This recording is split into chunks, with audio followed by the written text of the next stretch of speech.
Welcome to NS news. నేను సుమా. ముందుగా బులెటిన్లో హెడ్లైన్స్. కాకినాడ జిల్లా పిఠాపురం మండలం గోకివాడ గ్రామంలో బాబాసాహెబ్ డాక్టర్ బిఆర్ అంబేద్కర్ జయంతి ఉత్సవాలను ఘనంగా నిర్వహించారు. ఈ కార్యక్రమానికి ముఖ్య అతిథిగా ఆంధ్రప్రదేశ్ మాల మహానాడు రాష్ట్ర అధ్యక్షులు గొబ్బలరాజు ముఖ్య అతిథిగా విచ్చేశారు. ఈ కార్యక్రమంలో ZPTC vice chairman Borra Anubabu, కూటమి నాయకులు కాయల పవన్ కుమార్, కీర్తి, హరినాథ్ బాబు, గరగా సత్యానందరావు, నామా రాంబాబు, నామా లక్ష్మీనారాయణ, దాసం సత్యబాబు, గరగా మహేశ్వరరావు తదితరులు అంబేద్కర్ చిత్రపటానికి పూలమాల వేసి నివాళులర్పించారు. 5వ జన్మదిన వేడుకలకు ఆంధ్రప్రదేశ్ మానవ మహానాడు రాష్ట్ర అధ్యక్షుడు అనగా నన్ను గొబ్బలరాజుని ఆహ్వానించడం జరిగింది.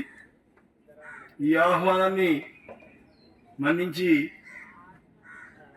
ఈ కార్యక్రమంలో పాల్గొనడం జరిగింది.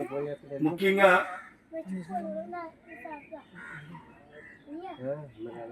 ఈ 135వ జన్మ దిన శుభాకాంక్షలు మీ గ్రామ పెద్దలకి 50 మందికి అంబేద్కర్ తరపున శుభాకాంక్షలు తెలియజేస్తా ఉన్నాం.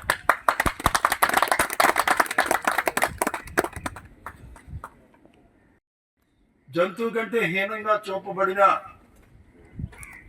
ఈ షెడ్యూల్డ్ కులాల వారికి సమాజంలో ఇతర వర్గాలతో అభివృద్ధి చెందాలనే ఉద్దేశంతో ఆయన రాజ్యాంగ నిర్మాతగా ముసాయిదా చైర్మన్గా రాజ్యాంగాన్ని నిర్మాణం చేసినప్పుడు కొన్ని హక్కుల్ని ఈ వర్గాలకి ప్రసాదించడం జరిగింది. అవే రిజర్వేషన్స్. విద్య, ఉపాధి రంగాల్లో, రాజకీయ రంగాల్లో ఆయన ఈ రిజర్వేషన్ సదుపాయాలు కల్పించడం ద్వారా ఈ వర్గాలు కోట్లాది మంది ఈ షెడ్యూల్డ్ కులాల వారు సమాజంలో ఎంతో అభివృద్ధి చెంది స్వేచ్ఛ సమానత్వం వైపు ప్రయాణిస్తున్నారనేసి ఈ సందర్భంగా గర్వంగా నేను మీకు అందరికీ తెలియజేస్తా ఉన్నాను. ఆయన ఎన్నో మార్పులు తీసుకొచ్చాడు. ఈ సమాజాన్ని ఎంతో మార్పు తీసుకుని వచ్చాడు ఈ భారతదేశంలో. ఇది నేను నిమ్మన కులాలు, షెడ్యూల్డ్ కులాల వారికే అంబేద్కర్ రాజ్యాంగంలో హక్కులు కల్పించలేదండి. వీళ్ళు అంబేద్కర్ షెడ్యూల్డ్ కాస్ట్ వాళ్ళే జయంతి చేస్తారు. ఆ అంబేద్కర్ షెడ్యూల్డ్ కాస్ట్ వాళ్ళకే సంబంధించిన వాడు అని కొంతమంది అపోహ ఉండొచ్చు, కానీ అది సరికాదండి. డాక్టర్ బాబాసాహెబ్ అంబేద్కర్ భారత రాజ్యాంగంలో హిందూ కోడ్ బిల్ ద్వారా స్త్రీలకు పురుషులతో సమానంగా ఆస్తి హక్కును కల్పించాడు.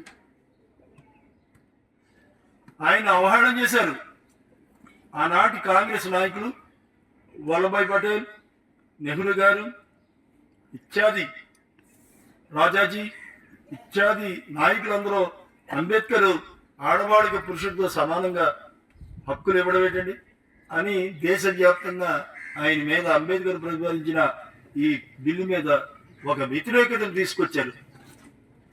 ఈరోజు ఆయన మరణానంతరం ఆ డిమాండ్ అధికమవడం వల్ల ఈరోజు పార్ట్లుగా హిందూ కోడ్ బిల్లు, అంబేద్కర్ ప్రవేశపెట్టిన బిల్లుని ఈరోజు భారతదేశం అమలు చేస్తుంది.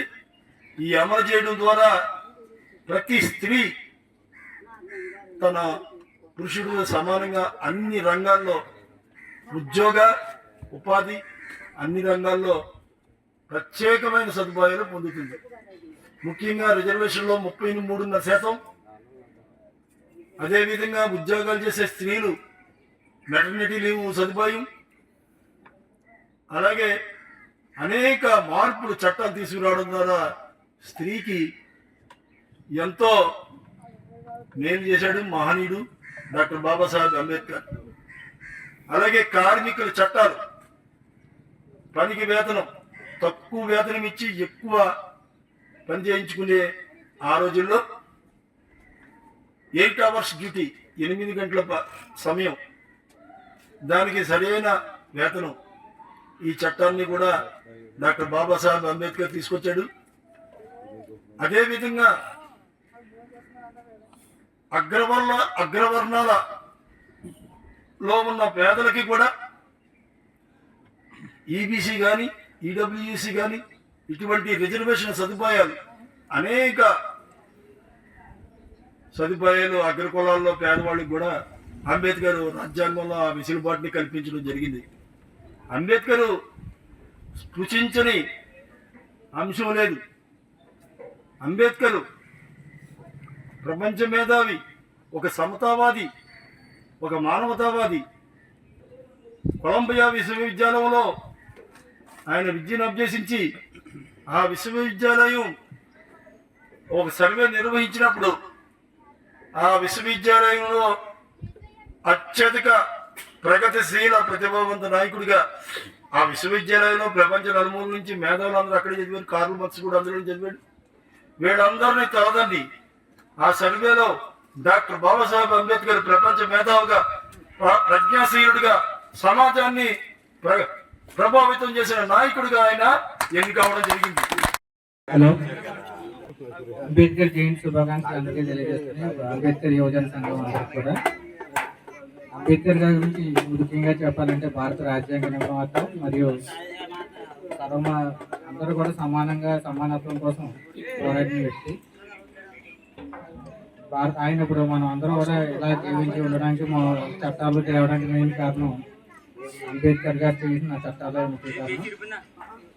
కాబట్టి అంబేద్కర్ గారిని జయంతి రోజు మరొకసారి స్మరించుకుంటూ అందరికీ కూడా అంబేద్కర్ జయంతి శుభాకాంక్షలు. వేదికను అలంకరించిన పెద్దలు గ్రామ సర్పంచ్ ధర్మబాబు గారికి, జనసేన నాయకులు కాయల పవన్ గారికి, రామ రాంబాబు గారికి, మరి ఈ అంబేద్కర్ యువజన సంఘం వారు అందరూ కూడా మీ అందరికీ పేరు పేరున నా నమస్కారాలు.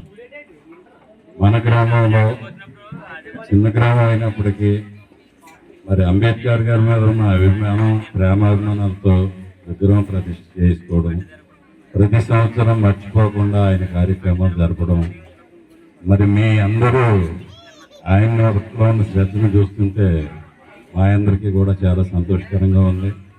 ముఖ్యంగా మనం తెలుసుకోవాల్సింది ఆయన రాజ్యాంగ సృష్టికర్తే కాదు, మరి ఆయన ఆశయాలు మనం ఎంతవరకు పాటిస్తున్నాం అనేది కూడా మనం అందరం ఆలోచించుకొని ఆయన మనం సూచనలో కొన్నన్నా మనం పాటించి ఆ గౌరవాన్ని మనం నిలబెట్టినట్లయితే అప్పుడే అంబేద్కర్ గారికి మనం జయంతి చేసినా, ఇంకోటి చేసినా, ఏ కార్యక్రమం చేసినా కూడా ఒక విధంగా ఆనందంగా ఉంటుంది.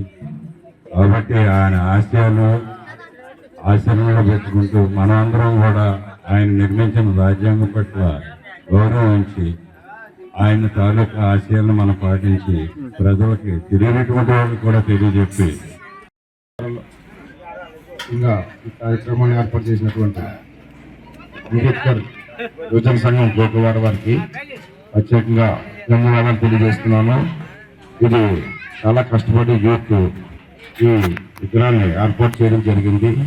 అలాగే ప్రతి సంవత్సరం కూడా అన్ని గ్రామాల కంటే బాగా మన గ్రామంలో ఈ కార్యక్రమాన్ని ఘనంగా చేస్తున్నారు. చాలా సంతోషం. అంబేద్కర్ అంటే 200 సంవత్సరములు మన భారతదేశాన్ని పరిపాలించిన బ్రిటిష్ వారి నుండి మన దేశాన్ని స్వాధీనం చేసుకోవడానికి మనకు మీరు ఏ రకంగా పరిపాలన చేసుకుంటారని వాళ్ళు ప్రశ్నించినప్పుడు మన దగ్గర దానికి సమాధానం లేదు.